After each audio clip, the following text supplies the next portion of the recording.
Today, the latest weapons, coupled with the fighting skill of the American soldier, stand ready, on the alert all over the world to defend this country, you, the American people, against aggression. This is The Big Picture, an official television report to the nation from the United States Army. Now, to show you part of the big picture, here is Sergeant Stuart Queen. Formosa has become the hot spot of the world. Aggressive moves toward the tiny Pacific island by Communist China have once again created an air of tension in the Far East and have caused free peoples to look with dismay at the prospect of being plunged into another global war. Perched on the lip of the communist world, Formosa contains the last spark of hope for free China and the first line of defense for the United States. On the island, in what may be a race against time, members of our army are helping the Chinese nationalists to become a potent fighting force, a helpful ally ready and able to cut off the spreading tentacles of communist aggression. That's China, communist China. Through the binoculars, you see it close up when you visit some of the island outposts of Formosa, the last refuge of free China which the communists want to smash.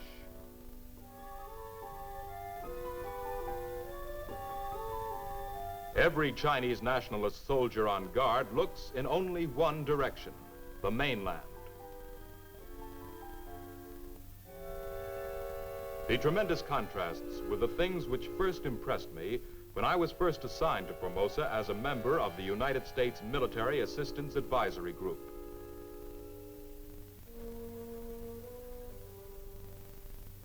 In the middle of this primitive culture, you find a modern army being trained. Forward elements of the Nationalists whose headquarters is at Formosa. Taiwan is its name in Chinese. The busy city of Taipei, its capital. It once belonged to Japan, but since 1949, it's been the last hope of a lot of people who will not be communist-dominated. Keelung Harbor is usually the first contact for new arrivals if they arrive by boat. But it's the airport that's the busy place in these tense times. Maybe back home, people wonder why all the fuss about Formosa.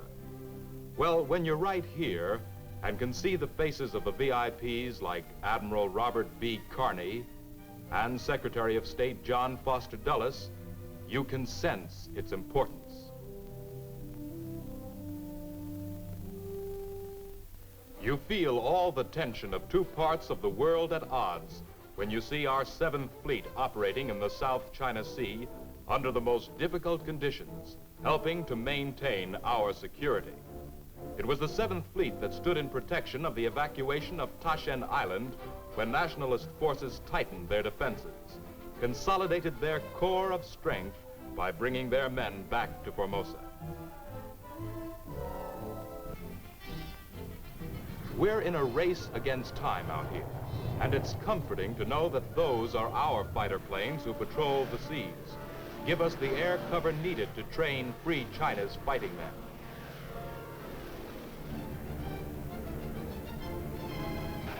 Our rocket-firing dive bombers are capable of stopping anything in the air, on the surface, or under the China Sea.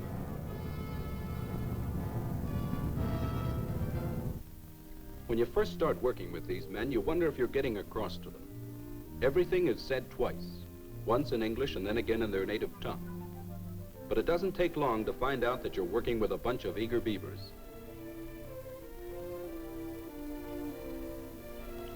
Now, we don't have control over any soldier in the Chinese army.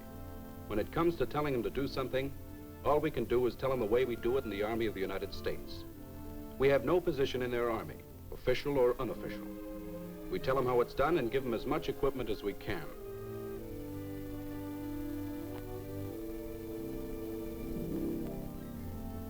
Supplies are coming in a bit more frequently now that the situation is beginning to get really hot. Complicated stuff like new radio and electronic components.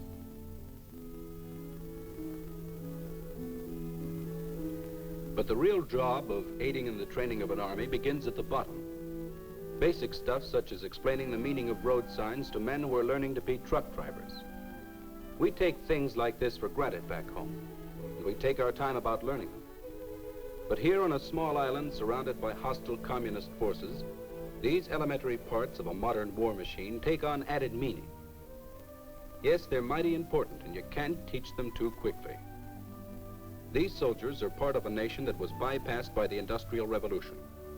These men have to catch up with 100 years of mechanical progress, and they have to do it fast.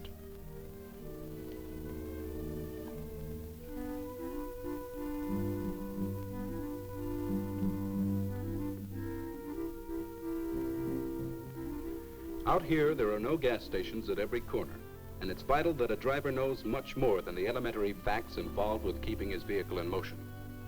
They have to know a great deal more: how to make repairs, how to keep the motors serviced. When the MAG mission first arrived back in May of 1951, we found that the Chinese just didn't understand the importance of proper maintenance. But they're eager students. Teaching a soldier to drive a 6x6 truck is not too difficult. He knew about them before, but it's a different story when it comes to highly specialized equipment, such as the latest types of road building machinery. That's a grader. In the manual, it's called Grader, Austin, Western Model 99H. Sergeant Houston is explaining how it works. He's a member of the 507th Field Artillery Maintenance Company. His explanations get translated into Chinese. He and the translator had to coordinate before they tackled the complicated phrases needed to describe this special earth-leveling machine.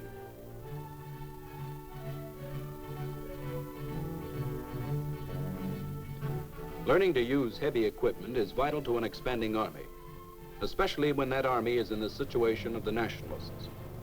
These tremendous machines help provide a broad base for increasing the capabilities of the Formosan force.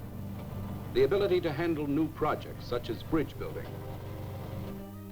Each man handles a short piece of steel, and their total effort becomes a bridge, a Bailey Bridge. Master Sergeant Schmidt, a veteran combat engineer, is on hand to give assistance as the prefabricated units are bolted together to form the span.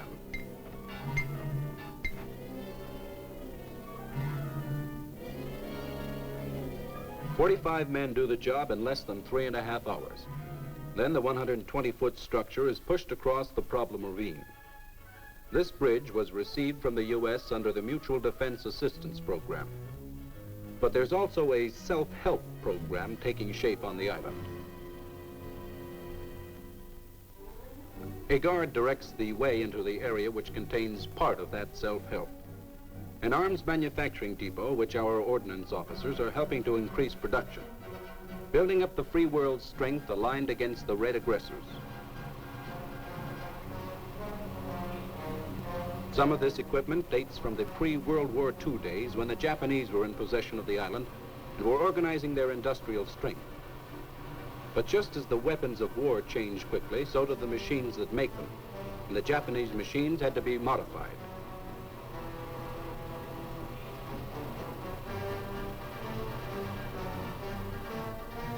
Women are employed wherever possible.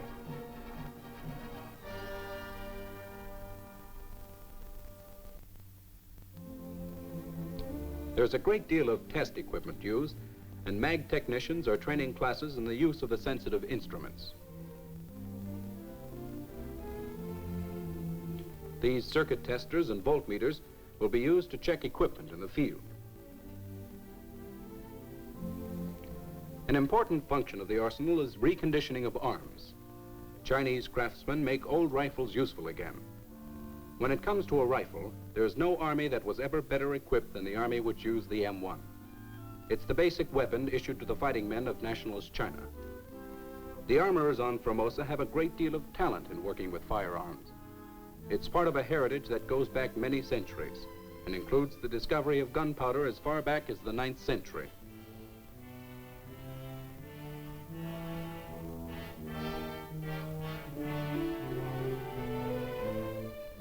Constant inspection keeps the standards high. There's rarely a second chance when the situation involves a rifle in combat, and the MAG inspectors make certain that a reconditioned rifle is as good as a new one.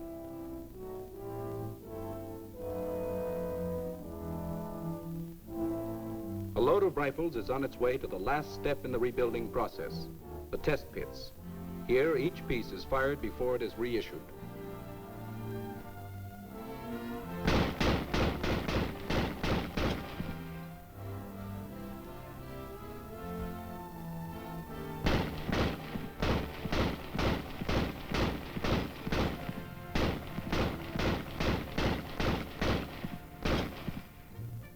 I came all the way across the Pacific just to watch a bunch of Chinese soldiers eat. I'm part of a survey team from the U.S. Army Medical Nutrition Laboratory. We're here at the request of the chief of the MAG mission, and our job is to determine the actual food intake of each soldier and find out how much good that food is doing him. We have 2 control groups with about 600 men in each. One group eats the regular ration, while the others are fed an enriched diet. Control of the food is in the hands of our nutrition team, which consists of 9 Americans and 6 Chinese. One of us is always on hand to supplement the daily ration of rice with riboflavin, niacinamide, and thiamine. Sounds like double talk, but it all adds up to good vitamin B intake and makes it possible to decrease the rice allowance and more than pay for the cost of enriching the diet.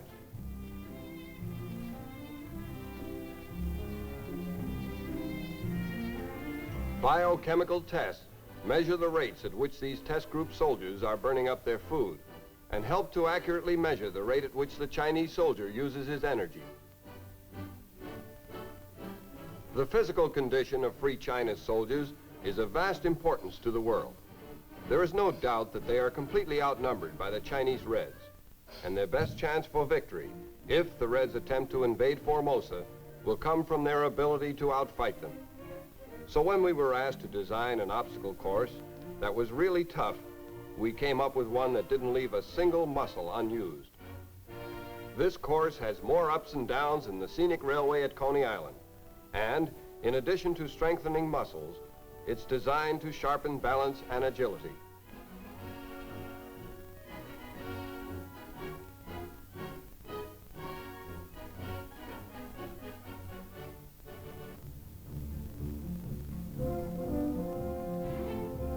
It helps a lot on some sections if you're part mountain goat.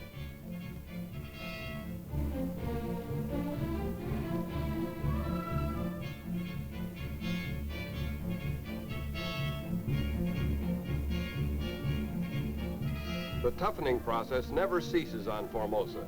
Some of these men are veterans of many years of uninterrupted fighting on the mainland, but they still move along with spirit. The first time around this course is comparatively easy, just top speed from beginning to end. It's the second circuit that counts.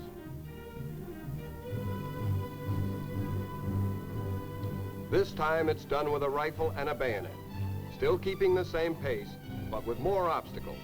Bayonet training with a vengeance.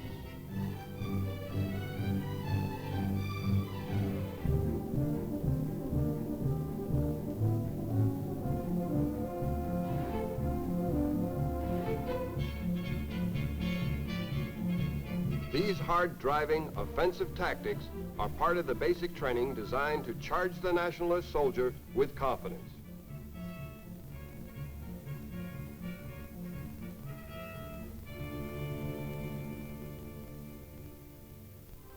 The ability to read a map accurately is something every efficient soldier has to know. Classes are held out in the field, where the students can match up what they see in front of them to the marks and symbols on the chart. Being based on Formosa has given the Free Chinese Army new problems regarding conduct of a campaign, one of the most important being efficient amphibious operations. The old Chinese Army never had to know much about amphibious assault. Most of their fighting was done in the interior. Combat exercises are held from time to time. They're under the supervision of veteran naval and marine officers.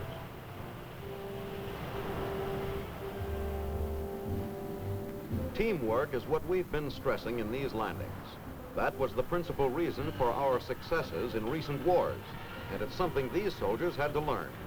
American boys grow up in an atmosphere of athletics that emphasize working with the other fellow.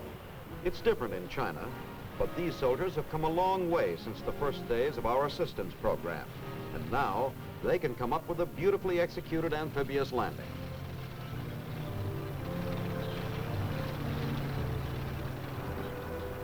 Commandos are expected to play a big part in the plans for striking back at an invader. This exercise simulates a swift strike at night, paddling into shore on a rubber raft for either a harassing raid or probe for information. Super efficiency and surprise are the key tactics of the commandos. There's an urgency about this training that increases with each change in Formosa's position in the boiling political pot of the East.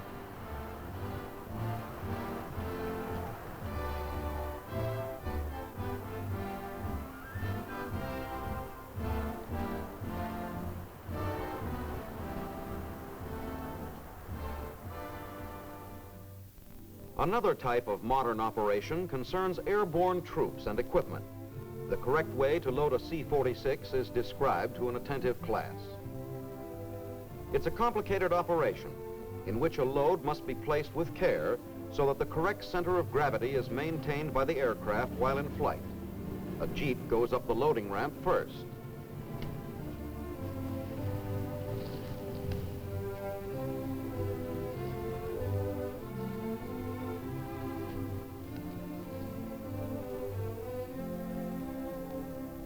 The next item rolled aboard is a field piece. The establishment of coordinated operations such as this one involving the infantry and the Air Force has come about through the insistence of MAG for close cooperation between the services. Combat training on this island is serious stuff, and it never stops. Each day, long lines of troops move out along the country roads to engage in practice problems. No detail is too small when it involves the making of a soldier who can fight and win. And it is in these large-scale maneuvers that the rough edges of the rookies are polished. Outfits move into bivouac for a last check before the start of the exercise. Everything is inspected, making sure that all is in order. MAG personnel are available for consultation in case anyone has a last-minute question. But before the outfits move out, it's chow time, and the advisors eat the same chow as the rest, but not everything on the menu, especially when the daily special is rice and grasshoppers. There's only one purpose to these maneuvers: reproduce combat conditions as closely as possible. Ammunition is issued, not all of it's live stuff, but it's just about the amount a man would carry into battle. Each unit works on a different problem, part of a general plan which ensures that every soldier will get to practice all the things he'll be expected to do in battle. This group is setting up a recoilless rifle. A last-second check by the MAG advisor before the members of the team load the piece.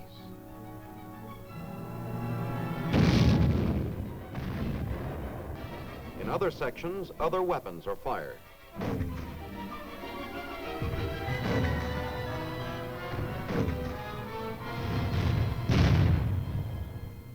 The armored divisions have their place in the exercises.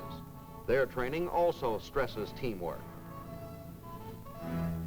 Working with a complicated war machine, such as a tank, imposes a great responsibility on the average Oriental soldier, who is by nature an extreme individualist. But they are very willing and work extremely hard to grasp the technology of today's combat conditions.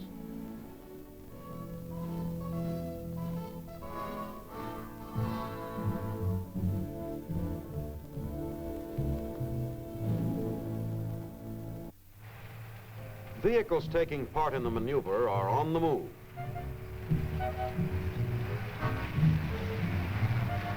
Tanks rumble down the roads, then off across the fields to take up firing positions.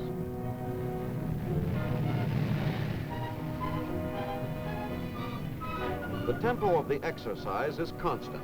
Keep moving at a fast clip through all kinds of terrain.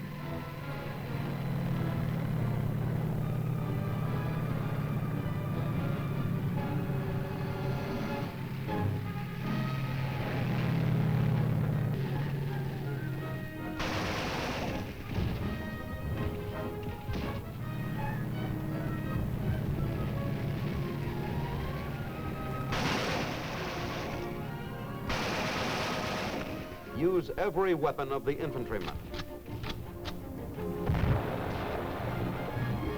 Cross a river under fire.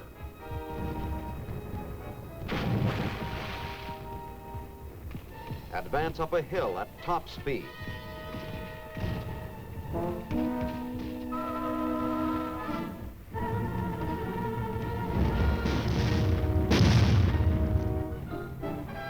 The tanks keep pouring the fire and moving forward.